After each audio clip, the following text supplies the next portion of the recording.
kulanti wacan oo wanaagsan kuna soo dhowaada barnaamijka hiil walaala qodobada wararka barnaamijkeenna ugu doorka roonna waxaa ka mid ah midowda afrika iyo dowladda federaalka soomaaliya oo ka wada hadlay horumarka dalka soomaaliya isku socodka dadka afrikaanka ah oo lagu wado in la sii fududeeyo xilli dowladda soomaaliya ay martigelisay shirka igaad ee looga hadlayay arrimaha socdaalka iyo ciidamada booliska Soomaaliyeed oo la siiyay gawaari cusub oo gaashaaman qodobadaas iyo qodobo kale ayaad ku maqli doontaan barnaamijkeena markaan isku soo laabano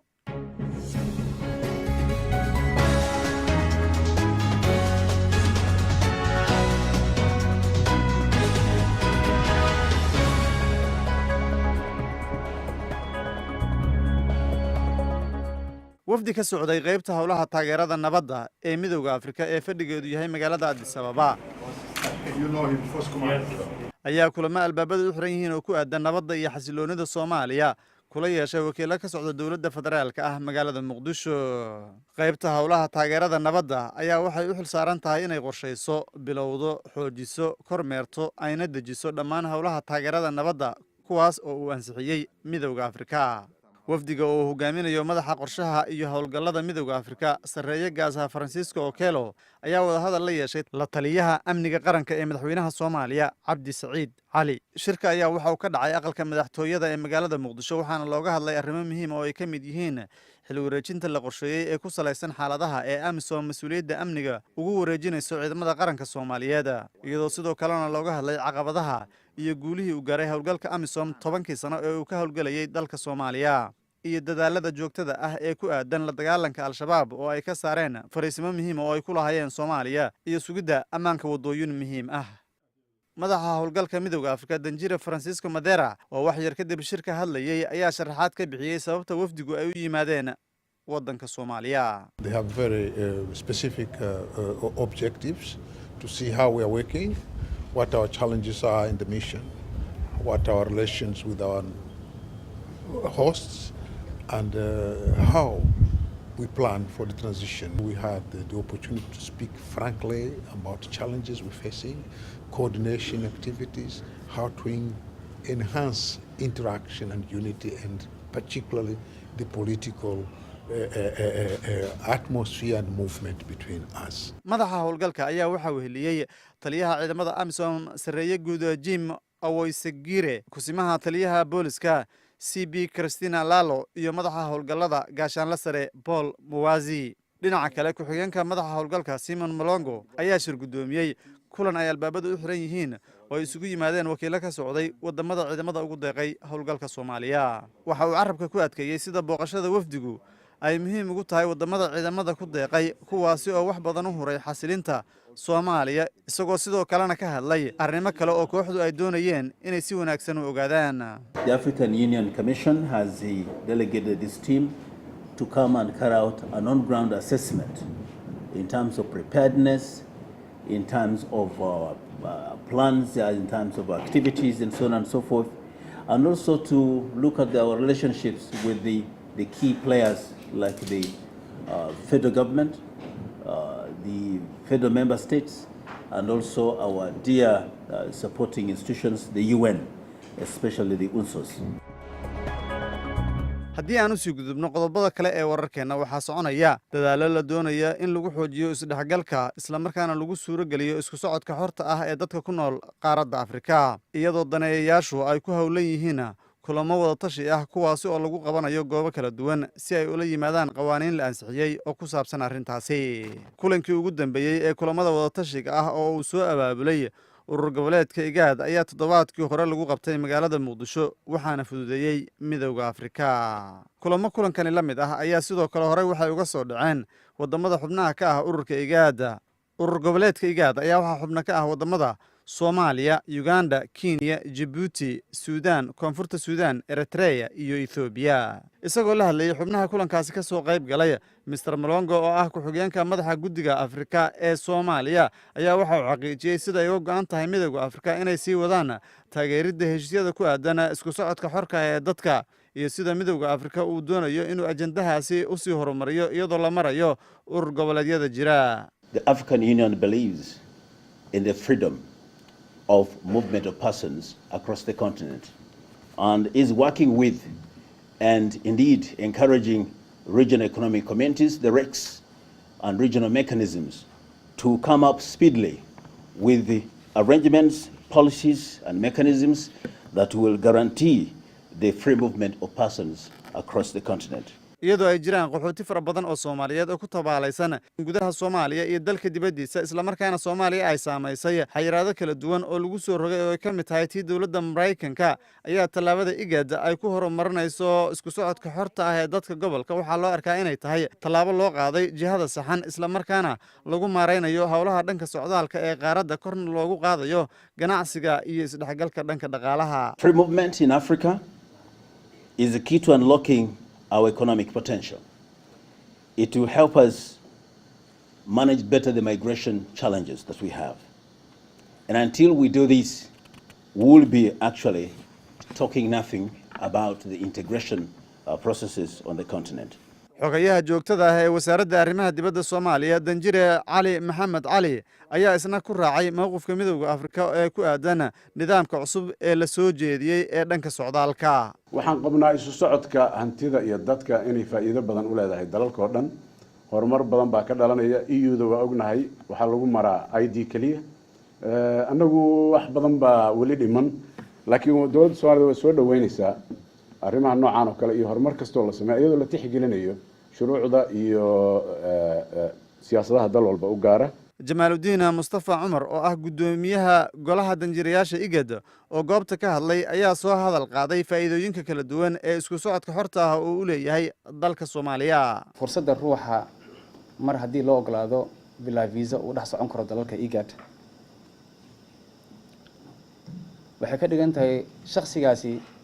noloshiisa wax uu ka bedelay isla markaana dalka uu ka cararay ama uu ka tegay in uu usoo gudbin karo ama usoo diri karo waxa loo yaqaan remittance noloshiisa waxba iska bedelay dadkiisii home yani deegaanku ka tegay ku noolaan wuxuu u awoodi karaa in uu usoo gudbiyo remittance ay ku nooladaan. ku-xigeenka safiirka midowga Yurub Benjo Gariro ayaa ku booriyay wadamada Afrika inay ka wada shaqeeyaan si loo helo isdhexgal iyo horumar waara. It is only in regional blocks and through integration that individual countries has the greatest chances to continue developing and offer greater opportunities to their citizens. kulanka ayaa waxaa ka soo qayb galay madax sare oo ka tirsan dawladda federaalka ee Soomaaliya, wakiilo ka socday maamul goboleedyada Soomaaliya, ururada bulshada rayidka ah, aqoon-yahano iyo xubnaha beesha caalamka. wasiirka difaaca ee Soomaaliya Danjire Maxamed Mursal Sheekh Cabdiraxmaan ayaa ku bogaadiyay midowga Afrika iyo beesha caalamka dadaalada ay ku garab istaageen xasilinta wadanka Soomaaliya. We know you sacrifice always. Your target is Somalia to become stable and secure, so that always we recognize you and other international community always with Somali people. waxaa hadalkani uu ka jeediyay xaflad sagootin ah oo dhawaan loo qabtay taliyihii hore ee ciidamada midowga Afrika sareeye guud Cismaan Nuur Subagle oo lagu sharfayay waxqabadkiisii uu ku biiriyay howlgalka AMISOM iyo guud ahaan ciidamada ammaanka qaranka Soomaaliyeed gaar ahaan militariga. General Subagle ayaa howlgalkani ka shaqeynayay tan iyo bishii Juulaay sanadkii 2016. wasiirka difaaca ayaa ka warbixiyay dhibaatooyinkii Soomaaliya ay soo martay in ka badan 20 sano ee la soo dhaafay ay ka soconayeen dagaaladu, isagoo intaas ku daray in abaalka ciidamada AMISOM iyo bahwadaagta caalamku ay u galeen Soomaaliya uu yahay mid Soomaaliya aysan gudi karin. taliyaha ugu sareeya ciidamada difaaca Soomaaliya General Cabdiweli Jaamac Gorod ayaa waxa uu xusay in muddadii yareed ee uu la shaqeynayay General Subagle in uu ka arkay inuu yahay askari xirfad leh, ujeeddo leh, isla markaana la aamini karo, kaasi oo higsigiisu ahaa inuu arko Soomaaliya oo ay ka hirgasho nabad waarta. sida aan ku arkayna ma ahayn nin wuxuu ahaa oo kaliya taliyaha ciidamada AMISOM ma ahayn, wuxuu ahaa nin Soomaaliya oo aan ku aamini karo xilka anigu aan ku fadhiyo, kursiga aan ku fadhiyo ku fariisto. waayo shaqada anigu aan qabanayno xoogga dalka Soomaaliyeed oo qabanayo ayuu qayb ka ahaa. haddaan maantay niraano waa sugateynaa oo naga tagana waxaan dareemaynaa in wax weyn oo noo qabsoomi lahaa inay meesha ka baxeen oo walaal muxuu ahaa wadaniya oo Soomaaliya inuu naga tegay oo waliba sarkaal fiicana taliye fiicana waliba inuu naga tegay baan dareemaynaa marka waa jeclaan lahayn hadday annaga taayada tahay inuusan tegin oo nala joogo waa jeclaan lahayn naciimo ibraahim yuusuf oo xubin ka ah aqalka sare ee baarlamaanka oo ku hadlaysay magaca haweenka Soomaaliyeed ayaa ku tilmaantay General Subagle inuu yahay nin degan oo si fudud loo haleeli karo iyadoo intaasi ku dartay in shacabka Soomaaliyeed ay tabi doonaan General Subagle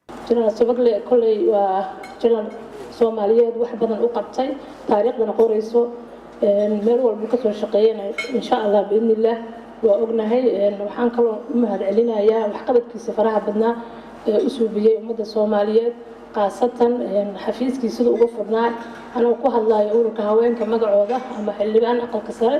sida ugu furnaa oo dhibaatooyinka iyo si uu noo shaqeyn jiray aad iyo aad ugu mahadcelinaynaa madaxa howlgalka midowga Afrika Danjire Francisco Madera ayaa dawladda federaalka ah ku bogaadiyay sida ay u maamustay General Subagle isagoo codsaday in taageero midaasi la mid la siiyo taliyaha cusub ee ciidamada AMISOM sareeyo guud Jim Bezige. Our immediate concern is to see that we support friendship and openness that Somalia and its government and its military and security institutions have bestowed on General Subagle. The same is also transferred to General Jim Bezige. xafladda ayaa waxaa ka soo qayb galay madaxda sarsare ee dawladda federaalka ee Soomaaliya AMISOM iyo beesha caalamka.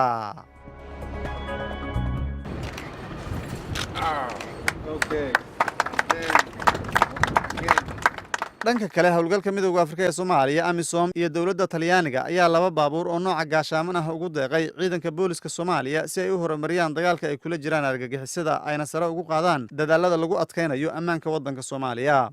baabuurta ayaa waxaa lagu wareejiyay wasiirka amniga gudaha ee Soomaaliya Maxamed Abuukar Islow xaflad lagu qabtay magaalada Muqdisho horaantii bishani xilli uu guddoomiyay deeqda wasiirka ayaa dawladda Talyaaniga iyo AMISOM ku amaanay doorka ku aadan xasilinta waddanka Soomaaliya. I'm very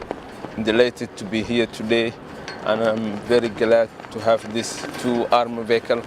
and we appreciate for Italian government. isagoo isla xafladdaasi ka hadlaya madaxa howlgalka midowga Afrika Danjire Francisco Madera ayaa sharaxay sida deeqdani ka timid dawladda Talyaaniga ay wax weyn uga qaban doonto dhismaha awoodda ciidanka booliska Soomaaliyeed ayna u suuragelin doonto inay hawlahooda u gutaan si wanaagsan. They are your cars for your work.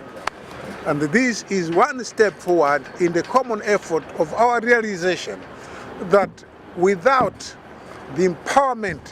of the Somalis, there will be no stability in this country. There will be no transition. wuxuu intaasi ku daray in AMISOM aysan xoogga saareen oo kaliya tababarka ciidamada booliska Soomaaliyeed balse sidoo kale ay ku dadaalayso inay hubiso in saraakiisha booliska Soomaaliyeed ay helaan qalabka ay u baahan yihiin si ay u gutaan waajibaadkooda. isagoo matalaya dalkiisa ayaa safiirka Talyaaniga u qaabilsan Soomaaliya Carlo Campanile waxa uu amaanay doorka AMISOM ay ka ciyaartay sugidda ammaanka Soomaaliya isagoo intaasi ku daray in deeqdani ay tusaale cad u tahay sida dawladda Talyaanigu ay u taageerayso ciidamada ammaanka Soomaaliya. The nation is only part of it marks once again the firm commitment by Italy to support Somali police forces in their struggle against terrorism. So we are fully aware how important it is to try to protect the lives of those who play a vital role in this struggle. xafladani oo ahayd mid kooban ayaa waxaa ka soo qayb galay kusimaha booliska AMISOM Christine Alalo iyo kusimaha booliska Soomaaliya Brigadier General Mukhtar Hussein Afrax. guud ahaana barnaamijkeennii intaas ayuu inoogu dhayntaan markala kulmi doono sidaas iyo nabadgelyo.